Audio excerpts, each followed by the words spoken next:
Delhi assembly ఎన్నికల ప్రచారానికి తెరపడింది. హోరాహోరీగా సాగిన ఎన్నికల ప్రచారం ముగిసింది. ఈ నెల 5న ఢిల్లీ అసెంబ్లీకి ఒకే విడతలో పోలింగ్ నిర్వహించనున్నారు.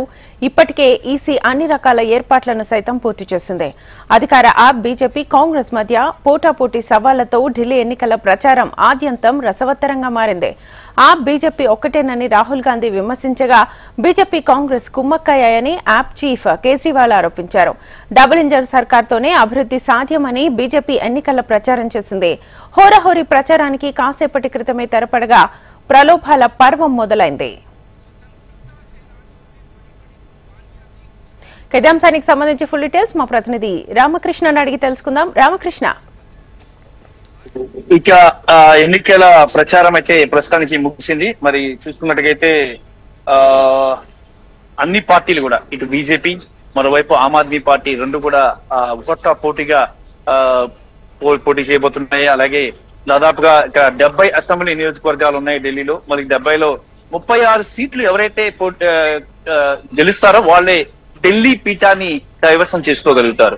అయితే ఇక్కడ ఆమ్ ఆద్మీ పార్టీ ఈ కూడా హోరాహోరీగా పోటీ చేస్తుంది. అలాగే దాదాపుగా 3 సార్లు ఆమ్ ఆద్మీ పార్టీ గెలిచింది. 1998లో చివరిసారిగా బీజేపీ ఇక్కడ అధికారాన్ని చేపట్టింది. ఆ తర్వాత నుంచి ఖాళీగా ఉంది. ఆ పార్టీకి ఎలాంటి అవకాశం కూడా దొరకలేదు. అంటే అలాగే కాంగ్రెస్ పార్టీ కూడా దాదాపుగా 3 దఫాలుగా ఖాళీ ఉట్టా చేతులతోనే ఉంది తప్ప ఎలాంటి అధికారాన్ని కానీ సీట్లు కానీ ఇక్కడ కైవసం చేసుకోలేకపోయింది. ఇప్పుడు ప్రధానమైన పోటీ బీజేపీ ఆమ్ ఆద్మీ పార్టీ మధ్య ఉంది. కాంగ్రెస్ పార్టీ తన ఉనికిని నిలుపుకోవడానికి కనీసం ఒక 4-5 సీట్లైనా గెలుచుకోలేకపోతామని దీంతో కృషి చేస్తుంది. మరి ఇక్కడ దాదాపుగా బీజేపీ అలాగే కాంగ్రెస్ కూడా గతంలో ప్రభుత్వాలు ఏర్పాటు చేశాయి. షీలా దీక్షిత్ ముఖ్యమంత్రిగా చేశారు. సాహెబ్ సింగ్ వర్మ కూడా ముఖ్యమంత్రిగా చేశారు. ఇక్కడ బీజేపీ నుంచి, మరి కాంగ్రెస్ నుంచి షీలా దీక్షిత్ చేశారు. మరి ఆమ్ ఆద్మీ పార్టీ వచ్చిన దగ్గర నుంచి కూడా కంటిన్యూస్ గా అధికారాన్ని చేజిక్కించుకుంటామని, ఈసారి కూడా చేజిక్కించుకుంటామని చెప్తుంది. హోరాహోరీగా ఎన్నికల ప్రచారం జరుగుతోంది. ఆ పార్టీకి చెందిన నేతలు అందరూ కూడా ప్రచారంలో పాల్గొన్నారు. అయితే ఇక్కడ 2 రకాల దెబ్బలు ఆమ్ ఆద్మీ పార్టీకి తగిలాయని చెప్పొచ్చు. ఒకటి, 8 మంది ఆప్ ఎమ్మెల్యేలు జంప్ అయిపోయారు. ఆమ్ ఆద్మీకి టాటా బాయ్ బాయ్ చెప్పేసేసి బీజేపీకి వెళ్ళిపోయారు. మరోవైపు తాజా బడ్జెట్ లో ప్రధానమంత్రి నరేంద్ర మోడీ దీనికి సంబంధించి ఆయన మధ్యతరగతి ప్రజలను టార్గెట్ గా చేసుకొని 12 లక్షల రూపాయల ఇన్కమ్ ట్యాక్స్ బెనిఫిట్ ఇవ్వడం అనేది ఒక చాలా దెబ్బగా అని చెప్పొచ్చు. ఆమ్ ఆద్మీ పార్టీకి బీజేపీకి చాలా ప్లస్ పాయింట్ అని చెప్పొచ్చు. క్లీన్ బౌన్స్ చేసేసింది ఆ బడ్జెట్ లో ఈ 12 లక్షల రూపాయల ఇన్కమ్ ట్యాక్స్ మినహాయింపు. ఎందుకంటే ఇక్కడ 67% మంది మధ్యతరగతి ప్రజలే ఉన్నారు. ఈ 67% మంది మధ్యతరగతి ప్రజలు కూడా ఈ బెనిఫిట్ పొందుతారు. నిన్న బడ్జెట్ ఫిబ్రవరి 1వ తేదీన బడ్జెట్ సమావేశాలు, ఢిల్లీ ఎలక్షన్ వచ్చి ఫిబ్రవరి 5వ తేదీ, అంటే 3 రోజుల గ్యాప్ లోనే ఈ ఇంత పెద్ద బెనిఫిట్ ని బీజేపీ ఇచ్చింది. కాబట్టి బీజేపీ కూడా చాలా ఎలాగే ఈసారి కైవసం చేసుకుంటామని. అయితే ఇప్పటిదాకా ఉన్నటువంటి ఆమ్ ఆద్మీ సర్కార్ కూడా చూసినట్టుగైతే మాత్రం ఉచిత విద్యుత్, ఉచిత నీరు, ఉచిత బస్ ఫ్రీ, మహిళలకు ఉచితంగా బస్సు, అలాగే రకరకాల బెనిఫిట్స్ అని కూడా ఆమ్ ఆద్మీ పార్టీ కూడా ఇచ్చింది. మరి ఈ బెనిఫిట్స్ కి తగ్గట్టుగా ఈసారి ఇంకా మళ్ళీ కొద్దిగా ఎక్కువ పెంచి మహిళలకు 2100 రూపాయలు పింఛన్ ఇవ్వాలని చెప్పేసి కూడా నిర్ణయించింది.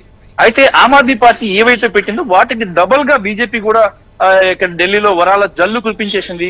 దాంతో పాటు 12 లక్షల ట్యాక్స్ మినహాయింపు బడ్జెట్ ద్వారా ఇండైరెక్ట్ గా మధ్యతరగతి వర్గానికి పరోక్షంగా సహాయం చేసింది. మరి ఈ ఎఫెక్ట్ ఢిల్లీ ఎలక్షన్స్ మీద ఖచ్చితంగా పడుతుందని చెప్పి రాజకీయ విశ్లేషకులు అయితే చెప్తున్నారు. ఇప్పుడైతే ప్రస్తుతానికైతే ఇక్కడ పోటీ అనేది ఆమ్ ఆద్మీ పార్టీ అలాగే బీజేపీ మధ్య ఉంది. ఇక చూసుకున్నట్టుగైతే కాంగ్రెస్ పార్టీ 3వ స్థానంలో కనీస సీట్లు కైవసం చేసుకోవడానికి మాత్రమే చూస్తుంది. ఇక్కడ చూసుకున్నట్టుగైతే ఢిల్లీ అసెంబ్లీ నియోజకవర్గం నుంచి మాజీ ముఖ్యమంత్రి అరవింద్ కేజ్రీవాల్ పోటీ చేయబోతున్నారు. మరి ఇదే నియోజకవర్గం నుంచి మాజీ ముఖ్యమంత్రి షీలా దీక్షిత్ కుమారుడు సందీప్ దీక్షిత్ పోటీ చేస్తున్నారు. అలాగే ఇదే నియోజకవర్గం నుంచి కాంగ్రెస్ నుంచి, అలాగే ఇదే నియోజకవర్గంలో బీజేపీ నుంచి చూసుకున్నట్టుగైతే మాత్రం మాజీ ముఖ్యమంత్రి సాహిబ్ సింగ్ వర్మ కుమారుడు పరేష్ వర్మ పోటీ చేస్తున్నారు. మరి ఇది చాలా కీలకమైన నియోజకవర్గం. ఈ నియోజకవర్గంలో ఎలాగైనా అధికారం కైవసం చేసుకోవాలని చెప్పేసి ఆమ్ ఆద్మీ పార్టీ అలాగే మిగతా పార్టీలు కూడా ప్రయత్నం చేస్తున్నాయి. ఇక ఢిల్లీ ముఖ్యమంత్రి అతిషి చూసుకున్నట్టుకైతే కల్కాజీ నియోజకవర్గం నుంచి ఆమె పోటీ చేస్తున్నారు. కల్కాజీ నుంచి ఆమె గెలిచారు గతంలో కూడా. ఈసారి కూడా అక్కడి నుంచి గెలిచి మళ్ళీ అధికారాన్ని చేజిక్కించుకోవాలని ఆమ్ ఆద్మీ పార్టీ ప్రయత్నం చేస్తుంది. ఇక కీలక నియోజకవర్గాలు మనం కానీ చూసుకున్నట్టుగా అయితే మాత్రం ఇక్కడ ఈసారి నరేలా నుంచి ఆప్ నుంచి శరద్ చౌహాన్, అలాగే బీజేపీ నుంచి రాజ్ కటారి, అలాగే కాంగ్రెస్ నుంచి అరుణ కుమారి ఈ పోటీ చేయబోతున్నారు. ఇక బురారి కూడా చాలా కీలకమైన నియోజకవర్గం. ఇక్కడ కాంగ్రెస్ కంచుకోవటం ఒకప్పుడు, మరి ఇప్పుడు ఇక్కడ చూసుకున్నట్టుగా ఆమ్ ఆద్మీ పార్టీ ఇక్కడ పాగా వేసేసింది. ఇక్కడ సంజీవ్ జా ఆమ్ ఆద్మీ పార్టీ నుంచి, శైలేంద్ర కుమార్ జేడీయూ నుంచి, ఇక మాంగేష్ కాంగ్రెస్ పార్టీ నుంచి పోటీ చేయబోతున్నారు. ఇక తిమర్పురా నుంచి చూసుకుంటే సురేంద్ర పాల్ సింగ్ ఆమ్ ఆద్మీ పార్టీ నుంచి, సూర్యప్రకాష్ కటారి బీజేపీ నుంచి, ఇక లోకేంద్ర చౌదరి కాంగ్రెస్ నుంచి పోటీ చేయబోతున్నారు. ఇక్కడ చాలా కీలకమైన విషయం ఏంటంటే 8 మంది ఆమ్ ఆద్మీ పార్టీ ఎమ్మెల్యేలకి టికెట్లు రాకపోవడం వల్ల వాళ్ళు ఆమ్ ఆద్మీ పార్టీని వ్యతిరేకించి బీజేపీలో జాయిన్ అవడం జరిగింది. మరి ఆమ్ ఆద్మీ పార్టీ నేతలు ఈ అంశాన్ని పెద్దగా పట్టించుకోవట్లేదు. వాళ్ళు గెలుపు గుర్రాలు కాదు, అందుకని టికెట్లు ఇవ్వలేదు, వెళ్ళిపోయారు, మా నష్టం ఏం లేదు వాళ్ళు వెళ్ళిపోవడం వల్ల అని చెప్పేసి కూడా ఆమ్ ఆద్మీ పార్టీ అయితే చాలా ధీమాన్ని అయితే వ్యక్తం చేసింది. ఇక మరో కీలకమైన అంశం ఆదర్శ్ నగర్ చూసుకున్నట్టుగా ఇక్కడ తెలుగు వాళ్ళు కూడా ఎక్కువగా ఉన్నారు. ఇక ముఖేష్ గోయల్ ఆమ్ ఆద్మీ పార్టీ నుంచి, బీజేపీ నుంచి రాజ్ కుమార్ భాటియా, అలాగే కాంగ్రెస్ నుంచి శివాంక్ సింగాల్ పోటీ చేస్తున్నారు. ఇక్కడ తెలుగు వాళ్ళు దాదాపుగా 10 లక్షల మంది ఉన్నారు. ఇక తమిళ్ చూసుకున్నట్టుగైతే ఒక 15 లక్షల మంది ఉన్నారు. కేరళ, మలయాళం, సౌదరన్ స్టేట్స్ నుంచి చాలా భార్యతలు ఉన్న నేపథ్యంలో ఆయా పార్టీలు కూడా ఏం చేస్తున్నాయంటే, ఇప్పుడు బీజేపీ చూసుకున్నట్టే ఆంధ్రప్రదేశ్ నుంచి పురంధేశ్వరిని, అలాగే ఆంధ్రప్రదేశ్ నుంచి ముఖ్యమంత్రి చంద్రబాబు నాయుడు కూడా ప్రచారానికి తీసుకొచ్చి ఇక ప్రచారం చేయించడం జరిగింది. ఇక తెలంగాణ నుంచి కొంతమంది తెలంగాణ ఎంపీలు కూడా వచ్చి ఇక్కడ ప్రచారం చేశారు. మరి కాంగ్రెస్ పార్టీ నుంచి కూడా తెలంగాణ, ఆంధ్రప్రదేశ్ నుంచి నేతలు వచ్చి ఇక్కడ ప్రచారం చేయడం జరిగింది. తెలుగు వాళ్ళు చాలా కీలకం కాబోతున్నారు. ఆర్కే పురం, అలాగే న్యూఢిల్లీ, బురారి, ఇక కరోల్ బాగ్, దాంతో పాటు ఇక సుల్తాన్పూర్, బురారితో పాటు ఇంకా కొన్ని నియోజకవర్గాలు ఉన్నాయి. మున్కా, అలాగే సుల్తాన్పూర్, నాంగులోయి కూడా ఎక్కువ తెలుగు వాళ్ళు ఉన్నారు. బాద్దిలో కూడా తెలుగు వాళ్ళు ఉన్నారు. ఇక భావనాలో కూడా తెలుగు వాళ్ళు ఉన్నారు. మున్కాలో కూడా తెలుగు వాళ్ళు చాలా ఎక్కువ ఉన్నారు. ఈ నియోజకవర్గాలు చాలా కీలకమైన నియోజకవర్గాలు. మరి చంద్రబాబు నాయుడు కూడా వచ్చి సాధ్యాలో క్యాంపెయినింగ్ చేయడం జరిగింది. మరి ఎంత వరకు ఇక్కడ ఆ ప్రభావం ఉంటుంది, తెలుగు వాళ్ళు ఎలా ఎవరికి ఓటు వేస్తారు, ఏ రకంగా చేస్తారు అని కూడా వేచి చూడాల్సింది. ఈ రోజు సాయంత్రం 5 గంటలకు ఎన్నికల ప్రచారం ముగిసింది. ఇక ఎల్లుండు 5వ తేదీ ఉదయమే 6 గంటలకే పోలింగ్ ప్రారంభమవుతుంది. సాయంత్రం 6 గంటల వరకు పోలింగ్, 5 గంటల వరకు పోలింగ్ ఉంటుంది. 8వ తారీఖున దీనికి సంబంధించిన ఫలితాలు రాబోతున్నాయి. 3 పార్టీలు, ముఖ్యంగా 2 పార్టీలు అధికారం కోసం కైవసం చేసుకుంటే, మరొక కాంగ్రెస్ పార్టీ మాత్రం ఉనికి కోసం పాకులాడుతుంది. ఏం జరుగుతుందో చూడాలా. ఢిల్లీ ఎన్నికల దేశ రాజధాని ఇది. దేశ రాజధానిలో అధికారం సంపాదించినటువంటి ఆషామాషి కాదు. అయితే ఇక్కడ ఈ ఢిల్లీకి చుట్టుపక్కల ప్రాంతాలు ఏ ఉన్నాయి, 250 గ్రామాలు ఉన్నాయి. ఈ గ్రామాల్లో ఆమ్ ఆద్మీ పార్టీకి చాలా పట్టు ఉంది. 3 సార్లు నుంచి కూడా ఆమ్ ఆద్మీ పార్టీకి ఇక్కడ ప్రజలంతా ఓట్లు వేస్తున్నారు. మరి ఇప్పుడున్న తాజా పరిస్థితుల నేపథ్యంలో ఎలాంటి పరిస్థితి ఉంటుంది మనం ఇప్పుడు చూస్తున్నాం. రైల్ భవన్ ఇది ఇక్కడ ఈ ప్రాంతంలో ఉన్న ఢిల్లీలో, ఇది సెంట్రల్ ఢిల్లీలో అందరూ గవర్నమెంట్ ఎంప్లాయీస్ ఉన్నారు. మరి గవర్నమెంట్ ఎంప్లాయీస్ కూడా ఓటు ఉంటాయి. వాళ్ళు ఎవరికి ఓటు వేస్తారు అనేది చాలా కీలకమైంది. అంటే మధ్యతరగతి ప్రజలను చూసుకొని ప్రభుత్వ ఉద్యోగులకి అనుకూలంగాను 12 లక్షల రూపాయల మినహాయింపు అనేది రావటం అనేది అది చాలా తీవ్రమైన ప్రభావం ఈసారి ఎన్నికల మీద చూపిస్తుంది అనేది క్లియర్ కట్ గా రాజకీయ విశ్లేషణ నుంచి వస్తున్న సమాచారం.